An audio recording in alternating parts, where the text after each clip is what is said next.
नमस्कार दोस्तों, आप सभी का स्वागत है आप सबके अपने चैनल सरस्वती एकेडमी में। तो आज हम आपको समझाने का प्रयत्न करेंगे दक्षिणी चित्रशैली के बारे में। थोड़ा हैंड राइटिंग का इशू हो सकता है आपको, बट ये नोट्स मेरे खुद के बनाए हुए हैं और ये किसी भी शॉर्ट पेपर या किसी भी अरे गहरे बुक से नहीं लिए गए हैं, बल्कि ऑथेंटिक बुक्स 2-3 बुक्सों से मिलाकर बनाए गए हैं, जिसकी पूरी गारंटी मैं आपको देता हूँ। चलिए पढ़ते हैं। दक्षिणी चित्रशैली। दक्षिण में विजयनगर के राजाओं के समकालीन बहमनी सुल्तानों का शासन था। इनका यह क्षेत्र उत्तर में नर्मदा नदी और दक्षिण में तुंगभद्रा नदियों के बीच का एरिया था। बहमनी सुल्तानों का साम्राज्य 14वीं से 16वीं सदी के मध्य सुदृढ़ स्थापित हो गया था। मतलब पहले भी रहा हुआ, लेकिन 14वीं से 16वीं में इनका बबहुत सुदृढ़ मजबूत शासन स्थापित था। सुल्तान अहमद शाह वली बहमनी ने कला के प्रति रुझान दर्शाया। अहमद शाह ने 1432 में बीदर दुर्ग का निर्माण कराकर उसके रंग महल के कक्षों में बेल बूटों से सजावट करवाई। ये बहुत इंपॉर्टेंट है, इसको मैं वेरी इंपॉर्टेंट लिख देता हूँ। जहाँ पर भी मुझे इंपॉर्टेंट लगेगा तो मैं आपको बता दूंगा कि क्वेश्चन के फॉर्म में क्या किस शासक ने बीदर दुर्ग का निर्माण कर उसके रंग महल को चित्रों से सजाया। तो अहमद शाह ने 1432 में। आगे बढ़ते हैं, थोड़ा सेट कर लें इसको। ओके। अहमद शाह वली का मकबरा भी ईरानी ढंग की फूल पत्तियों एवं नक्काशी से सुसज्जित था। इस प्रकार बहमनी कला पारखी व ईरानी कला से परिचित थे। ठीक है, जो बहमनी शासक थे वो कला पारखी थे और कला को प्रशय दिया इन लोगों ने, और ईरानी कला से भी परिचित थे। 1490 से 1512 के मध्य बहमनी साम्राज्य का विघटन हो गया। जहाँ तक मेरा ख्याल है 4-5 पुत्र रहे होंगे और उनमें सत्ता के लिए संघर्ष होता ही है राज्य के लिए। तो 5 सल्तनतों में विभक्त हो गया। ये 5 सल्तनतें हैं: बीदर का बीदर शाही वंश, बीरार का इमाद शाही वंश, बीजापुर का आदिल शाही वंश, गोलकुंडा का कुतुब शाही वंश और अहमदनगर का निजाम शाही वंश। इसमें चित्रकला की दृष्टि से हम 3 वंशों के बारे में ही पढ़ेंगे।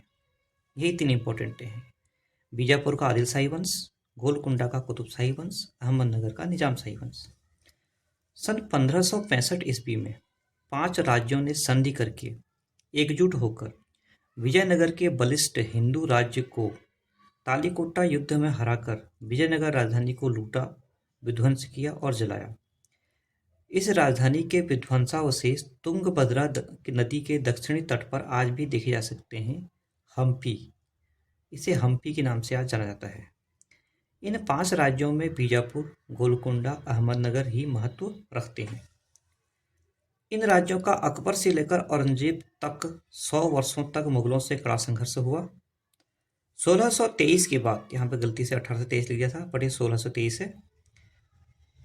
और इन्होंने चित्रशालाएं भी स्थापित की। अब क्योंकि मुगलों से संघर्ष हुआ तो इन्होंने 1623 के बाद इन्होंने चित्रशालाओं को क्या किया, हैदराबाद, पूना, कोडप्पा, कुर्नूल, शेरपुरा में, शेरपुरा को गुलबर्गा भी कहा जाता है, यहाँ स्थापित करवाया। 1650 से लेकर 1750 तक इस क्षेत्र में कला की अच्छी उन्नति हुई। कला इतिहासकार हरमन गोएट्ज ने के अनुसार दक्षिण में चित्रकला का विकास मुगल चित्रकला से भिन्न रूप में हुआ। ये वेरी इंपॉर्टेंट है। ये पूछा जा सकता है कि किस कला इतिहासकार ने कहा कि दक्षिण में चित्रकला का विकास मुगल कला से भिन्न रूप में हुआ। तो हरमन गोएट्ज ने कहा। क्यों? क्योंकि दक्षिणी ईरानी अरेबियन, जो दक्षिणी थे लोग, वो ईरानी, अरेबियन, ऑटोमन चित्र तत्वों का समावेश कर पाए अपनी चित्रकला में, जबकि मुगल कला में केवल ईरानी और अरबी का ही हुआ, बाकी तो हावी हो नहीं पाए थे ना वहाँ। ठीक है, तो आगे बढ़ते हैं। दक्षिण की चित्रकला पर ईरानी तुरानियन प्रभाव भी पड़ा और उत्तर भारत की मुगल चित्रकला में समाया। मुगल चित्रकला का इन्होंने मतलब पूरी तरह से संपूर्ण चित्रकला थी ये, जो दक्षिण की चित्रकला थी।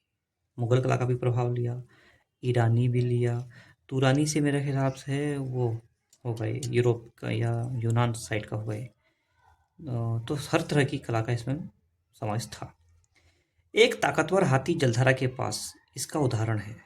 एक ये दक्षिण किसी वंश का होगा, ये शासन ने लिखा नहीं है कि किस वंश का है, बट एक ताकतवर हाथी जलधारा के पास दक्षिण चित्र शैली का चित्र है और ये बहुत उत्कृष्ट चित्र है।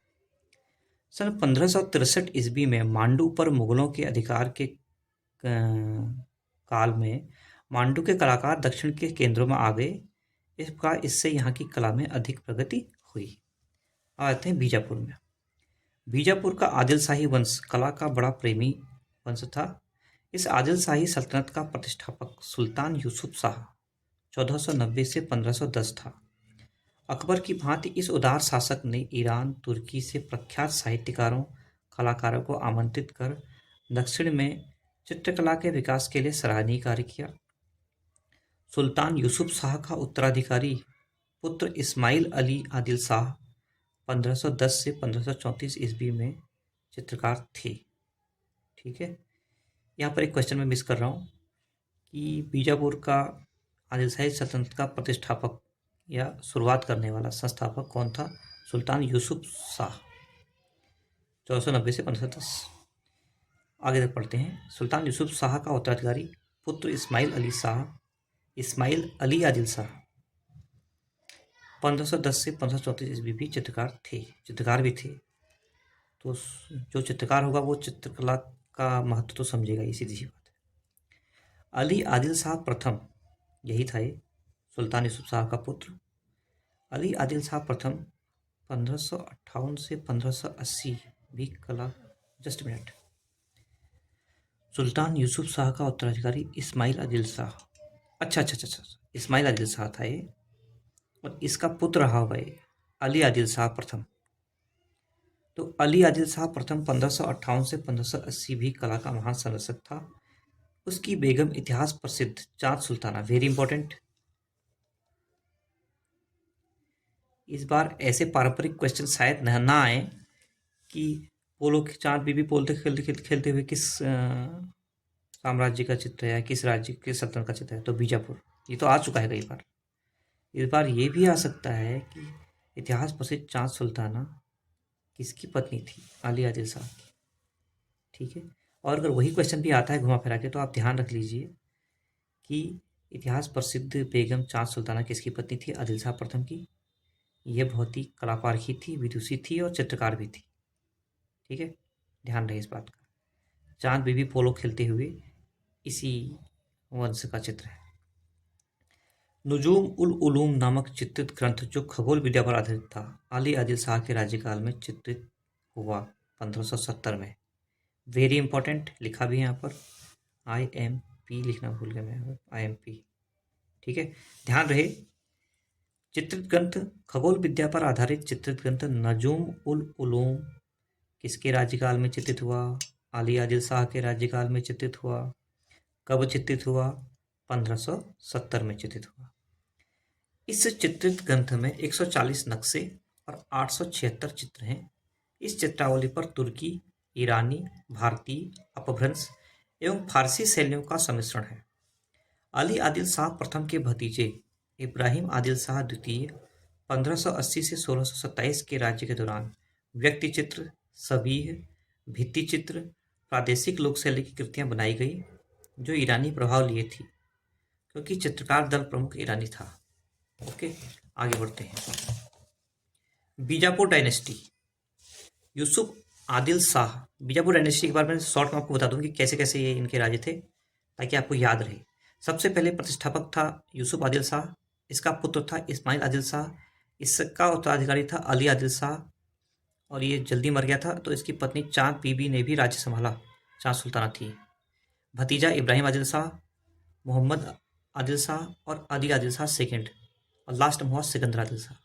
ये पूरा इसके राजा हैं क्रमबद्ध, इनको आप एक बार स्लो मोशन में सुन लीजिएगा। अली आदिल शाह। अली आदिल शाह के समय दो चित्र, सघन वन में खड़ी स्त्री और हाथियों की लड़ाई, भारतीय इतिहास संशोधक मंडल पूना में है। बीजापुर शैली के दो प्रसिद्ध चित्र, सघन वन में खड़ी स्त्री और हाथियों की लड़ाई, किसके काल में चित्रित हुई? तो अली आदिल शाह के काल में चित्रित हुई।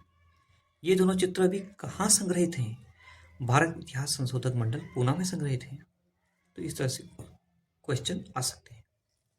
यही नहीं, ब्रिटिश संग्रहालय लंदन और प्रिंस ऑफ वेल्स संग्रहालय मुंबई में भी संग्रहित सभी बड़ी उत्कृष्ट हैं।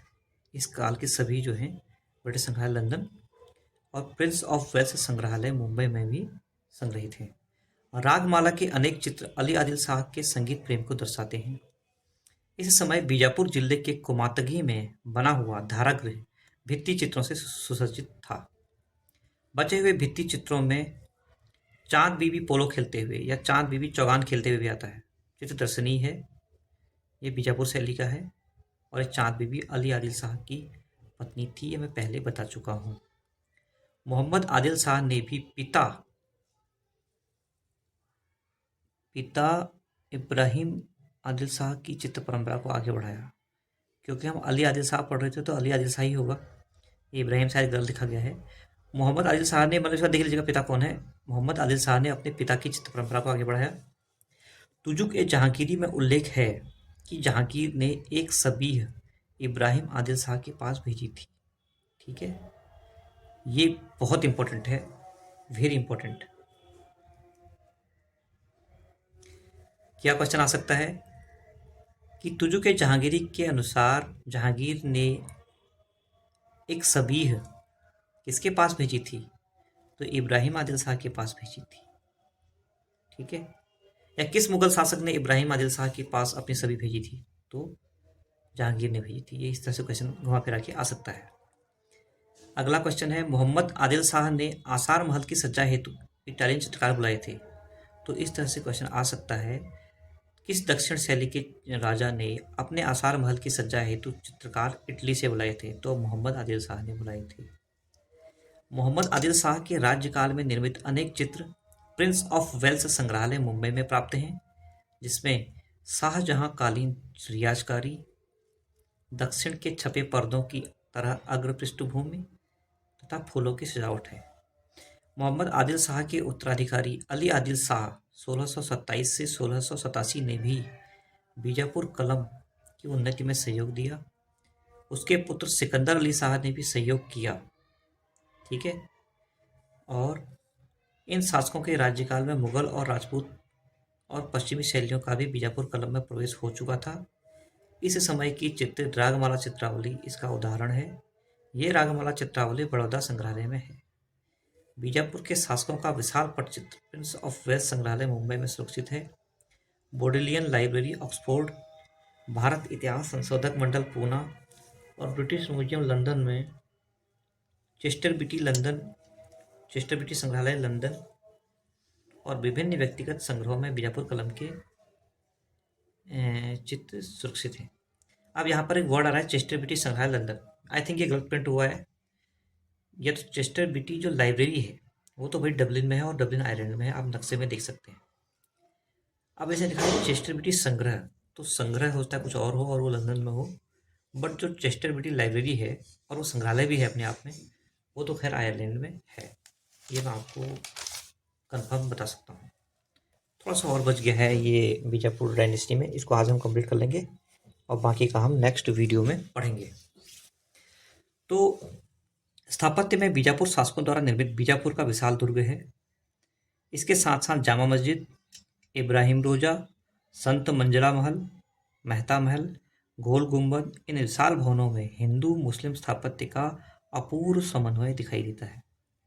सन 1687 ईस्वी के पश्चात औरंगजेब ने बीजापुर को परास्त कर आदिल शाही राज्य का अंत कर दिया।